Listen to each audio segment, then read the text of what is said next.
ওবামার সাথে কিন্তু ইরানের একটা চুক্তি হয়েছিল এবং ট্রাম্প আগের বার যখন ক্ষমতা এসে সেই 2018 সালে ছিঁড়ে ফেলে। কিন্তু আসলে ভারতীয়রা বললেও ভারতের বিষয়টা আলাদা, কারণ ভারতের বিমান কিন্তু 2 দিন পর পর এরকম বিধ্বস্ত হয়। তো মানে একজন রাষ্ট্রপ্রধান কিভাবে আন্তর্জাতিক মহলেও মিথ্যা কথা বলে, ট্রাম্প যেটা বলে আমরা সবসময় বলেছি তা বাস্তবে তার উল্টো। পুতিনের চীন সফরে কি হয়? আচ্ছা,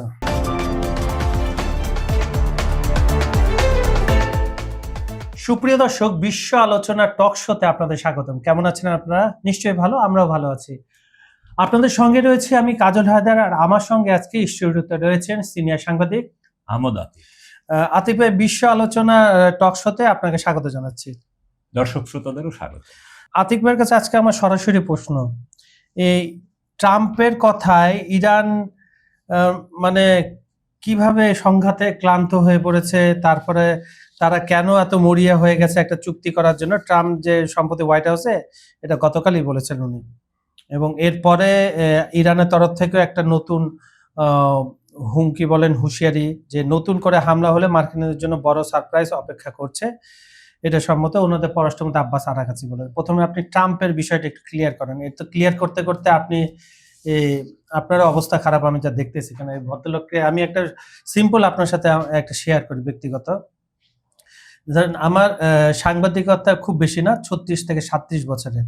আমি এই ধরনের রাষ্ট্রপ্রধান পাওয়া তো দূরের কথা, এই ধরনের মানুষও পাইনি আমি। আপনি পেয়েছেন কিনা একটু চলে না, কারণ আমরা মূল আলোচনা চলে যাই। না, আসলে ট্রাম্প যেটা বলে আমরা সবসময় বলেছি তা বাস্তবে তার উল্টো।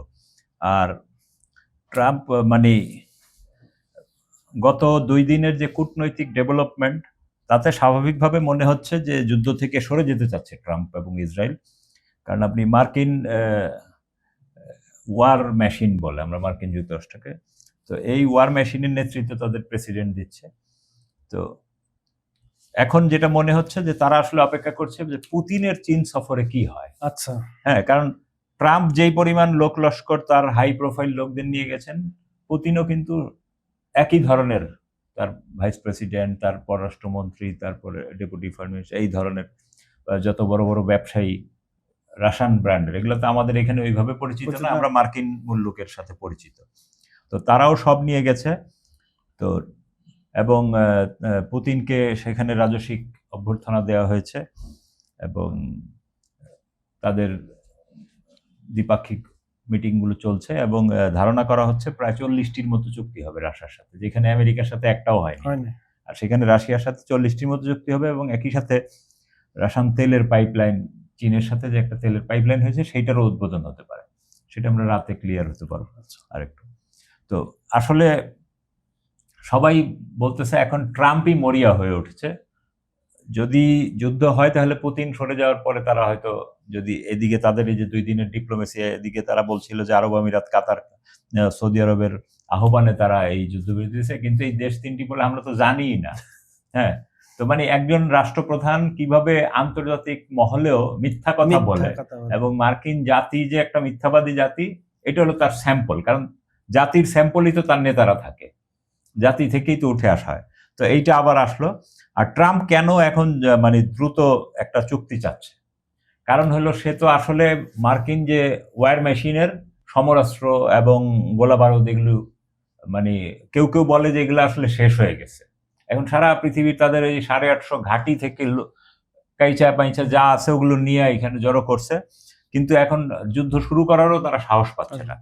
এবং অলরেডি কালকে আপনার ইসরায়েলের যে একটি পত্রিকা খুব বিখ্যাত, হারেজ, তারা অলরেডি বলেছে যে ইসরায়েল এবং আমেরিকা দুইজনই যুদ্ধ থেকে আসলে যুদ্ধের অবস্থা থেকে সরে গেছে, এখন কূটনৈতিক আলোচনা। তো সেই আলোচনায় তারা কি, তাদের এজেন্ডা সরকার পরিবর্তন নেই, ইরানের সরকার পরিবর্তন তাদের এজেন্ডায় নেই। তার মানে কি, যেটা দিয়ে শুরু করছিল সেটাই নাই।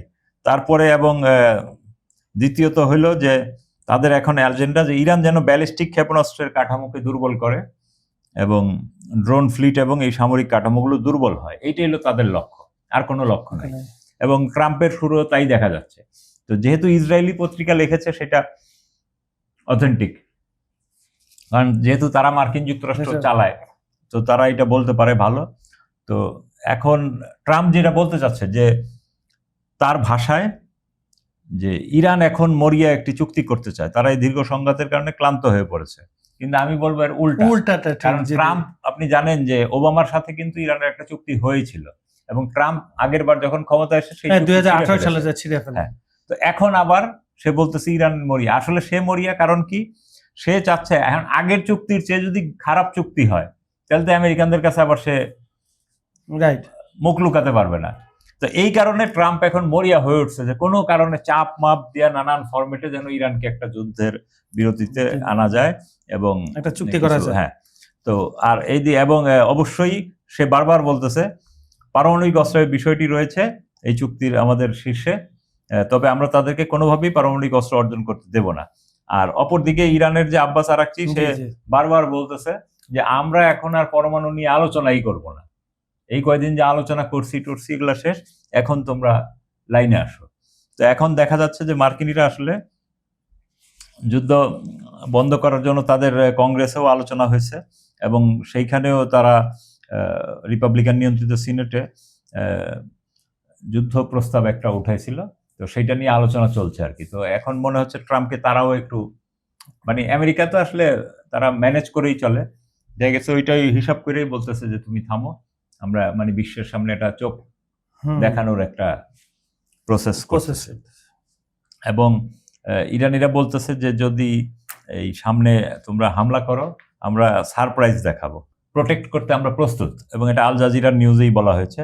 এবং ইরানের যে পররাষ্ট্রমন্ত্রী আব্বাস আরাকচি, উনি কিন্তু ওনার বিবৃতিতে খুব সুন্দরভাবে বলেছেন যে আমরাই প্রথম জাতি তারা পৃথিবীর সবচেয়ে শক্তিশালী বাহিনীর সবচেয়ে শক্তিশালী বিমান F-13 স্টিল বিমান, আমেরিকানরা বলে এটা পঞ্চম প্রজন্মের, এইটারে কভার করা, আমরা সেইটা ফেলেছি, আমরা সেই গৌরব অর্জন করছি। এবং মার্কিনিরা অফিসিয়ালি তাদের 19-20টা ইয়ের কথা, বিমান ডজন খানেক যুদ্ধ বিমান ধ্বংসের কথা তারা জানাইছে, কিন্তু আসলে তো 42টি আমরা তখনই যুদ্ধের সময় জানতে পারছিলাম। তো এই তীব্র উত্তেজনার মধ্যে এখন দুই পক্ষের আলোচনা কি দাঁড়ায় সেটা এখন দেখার বিষয়। এবং এই মার্কিনীদের বিমান, এবং গত পরশুদিন আপনি দেখছেন যে মার্কিন ওই যে মহড়া দেওয়ার সময় 2টা বিমান সংঘর্ষ হয়েছে এবং 4 জন পাইলট, এইটা নিয়ে ভারতীয়রা কিন্তু খুব ট্রোল করতেছে, কোলাকুলি করতেছে, ভারতীয়রা ট্রোল করতেছে এই জন্য যে আমাদের যখন কোনো বিমান আকাশে ক্র্যাশ হয় তখন এরা বলে আর এগুলো ইন্ডিয়ান প্রযুক্তি, কি থার্ড ক্লাস, আজে বাজে এই সেই, এখন তোমাদেরটা যখন পরে তখন কেন কথা বলো না। কিন্তু আসলে ভারতীয়রা বললেও ভারতের বিষয়টা আলাদা, কারণ ভারতের বিমান কিন্তু 2 দিন পর পর এরকম বিধ্বস্ত হয়, বছরে কয়েকটা বিধ্বস্ত হয়। তো সুতরাং তারা আবার ট্রোল করাটা মানে খুব, মানে তারা চান্সে আমেরিকারে পাইছে, একটু মজা নিচ্ছে, এটা আমাদের ভালো লাগতেছে, আমাদেরও ভালো লাগছে দর্শক হিসেবে। তো আপনি কি দেখতেছেন যে এই যুদ্ধ, আপনি পুতিন ফেরার পরেই কি আসলে আবার কোন, মানে মার্কিনীরা যদি ধরেন, মার্কিনীদের তো কোনো বিশ্বাস নেই, এরা ভেনিজুয়েলার ক্ষেত্রে যা করছে, ইরানের ক্ষেত্রে প্রথমবার আলোচনা চলতেছে, হামলা করে দিছে, তো তাদের এগুলা আসলে কোনো বিশ্বাসই নেই, এই জন্য ইরানিরাও তাদের এগুলা বিশ্বাস করে না, এবং তারা এগুলা মানে ঠিক মতো মাথায় নিয়েই একদিকে কূটনীতিও চালাচ্ছে, আরেকদিকে যুদ্ধের প্রস্তুতিও ইরানিদের আছে। যদি মার্কিনীরা কোনো ভুল করে, ইরানিরা তো বলছেই যে এবার ভুল করলে এবার আরো কঠিন জবাব দেওয়া হবে, এবং তাদের বক্তব্য এবার কিন্তু হরমুজও এই জায়গায়, হরমুজের পাশাপাশি বাবাল মানদেবও যোগ হয়ে যাবে।